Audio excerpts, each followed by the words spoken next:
भाई जो गुरु बचन पे डट गए, कट गए फंद 84 के, कट गए फंद 84 के, कट गए फंद 84 के। इंद्र की पदवी कैसे प्राप्त होती है? उत्तर दिया है गुरुदेव ने, अधिक तप करने से तथा 9 मण यानी 4000 किलोग्राम गाय या भैंस के घी का प्रयोग करके धर्म यज्ञ करने से एक धर्म यज्ञ संपन्न होती है। ऐसी ऐसी 100 धर्म यज्ञ निर्विघ्न करने से इंद्र की पदवी साधक प्राप्त करता है, जैसे राजा बलि ने की थी।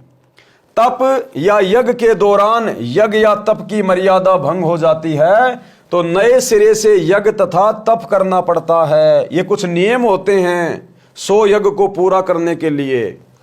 इस प्रकार इंद्र की पदवी प्राप्त होती है। फिर से सवाल किया किसी ने, इंद्र का शासन काल कितना है और मरने के बाद इंद्र के पद को छोड़कर वो प्राणी किस योनि को प्राप्त करता है? उत्तर दिया है गुरुदेव ने, इंद्र स्वर्ग के राजा के पद पर 72 चौकड़ी अर्थात 72 चतुर्युग तक बना रहता है। इंद्र का शासनकाल कितने समय का है? 72 चतुर्युग का। यानी एक जो चतुर्युग है, सतयुग, त्रेता, द्वापर और कलयुग, इन चारों युगों को मिलाकर एक चतुर्युग कहा जाता है। और इन चारों युगों का कुल समय होता है 43,20,000 वर्ष। यानी एक चतुर्युग बनता है सतयुग, त्रेतायुग, द्वापर और कलयुग को मिलाकर। इसको कहते हैं एक चतुर्युग और इसका कुल समय होता है 43,20,000 साल। ऐसे ऐसे 72 चौकड़ी चतुर्युग तक देवताओं का राजा इंद्र शासन करता है। इंद्र स्वर्ग के राजा के पद पर 72 चौकड़ी अर्थात 72 चतुर्युग तक बना रहता है। एक चतुर्युग में सतयुग, त्रेतायुग, द्वापर तथा कलयुग का समय होता है, जो कि 17,28,000 प्लस 12,96,000 प्लस 8,64,000 और 4,32,000।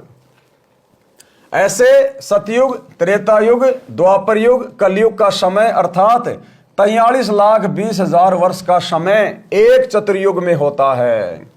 जैसे कि वर्तमान में आप जी देख रहे होंगे यूट्यूब पर जो भविष्य मल्लिका के विषय में, या लोग कहते हैं कि कलयुग कब समाप्त होगा, तो लोग कहते हैं कि कलयुग का समय है 4,32,000 वर्ष। तो यह कलयुग का समय है 4,32,000 वर्ष। अब 4,32,000 वर्ष के समय को यदि डबल कर दिया जाए तो कितना बनेगा? 8,64,000। यह है द्वापर युग का समय। अब द्वापर युग के समय में ये जो कलयुग का समय है 4,32,000, अगर हम इसको जोड़ दें तो ये त्रेता युग का समय निकल आएगा कि त्रेता युग में कितने समय जीवन रहता है, कितने वर्ष का होता है त्रेता युग। तो 12,96,000 का त्रेता युग होता है। अब 12,96,000 वर्ष में 4,32,000 और जोड़ दीजिए, ये आपके सतलोक का समय निकल के आ जाएगा। 17,28,000 वर्ष का सतयुग का समय होता है। तो इसको कहते हैं एक चतुर्युग का समय। सतयुग, त्रेतायुग, द्वापर और कलयुग, ये इतना समय मिलाकर टोटल कितना हो गया? 43,20,000 वर्ष। ऐसे ऐसे 72 चतुर्युग के समय तक इंद्र राज करता है।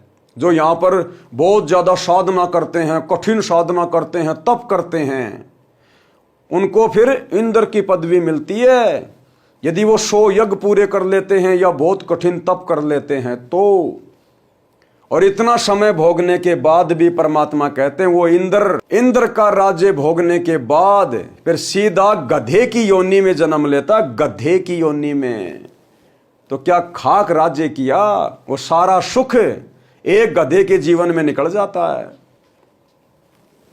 एक चतुर्युग में सतयुग, त्रेतायुग, द्वापर युग तथा कलयुग का समय होता है, जो कि इतने इतने वर्ष होते हैं। क्रमशः सतयुग, त्रेतायुग, द्वापर तथा कलयुग का समय अर्थात 43,20,000 वर्ष का समय एक चतुर्युग में होता है।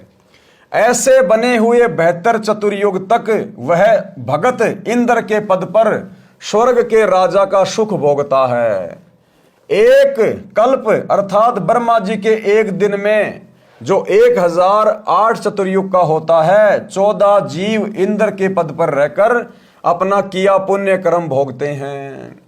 इंद्र के पद को भोगकर वे प्राणी गधे का जीवन प्राप्त करते हैं। गधे का जीवन, ये हमारे पुराणों में लिखी हुई सत्य कथाएं हैं। मार्कंडे पुराण में लिखा हुआ है, जो अब आप जी सुनने जा रहे हैं, देखने जा रहे हैं, कि इंद्र अपना शासनकाल पूरा करने के बाद सीधा गधे की योनि में जन्म लेता। गधे की योनि में कुम्हार के नीचे आता है। वो सारी उसकी इंद्रगिरी एक ही जन्म में निकल जाती है। तो कहने का मतलब भाई और बहनों, सतगुरु की भक्ति के बिना आप चाहे कितने तप कर लो, कितने जप कर लो, कितने यज्ञ कर लो, कितने दान धर्म कर लो, कितनी कठोर साधना कर लो, इस जीव की दुर्गति बनी ही रहेगी। जितनी साधना करेंगे, जितने तप करेंगे, उतने दिन राज्य भोग लेंगे, राजा बन जाएंगे, महाराजा बन जाएंगे, देवता बन जाएंगे, इंद्र बन जाएंगे। लेकिन जैसे ही वो भक्ति धन समाप्त होगा, ये काल हमें फिर से 84 लाख योनियों में डाल देगा। तो इतना भयंकर जाड़ है इस काल का। भाई जो गुरु बचन पे डट गे, कट गे फंद 84 के, कट गे फंद 84 के, रकट गे फंद 84 के।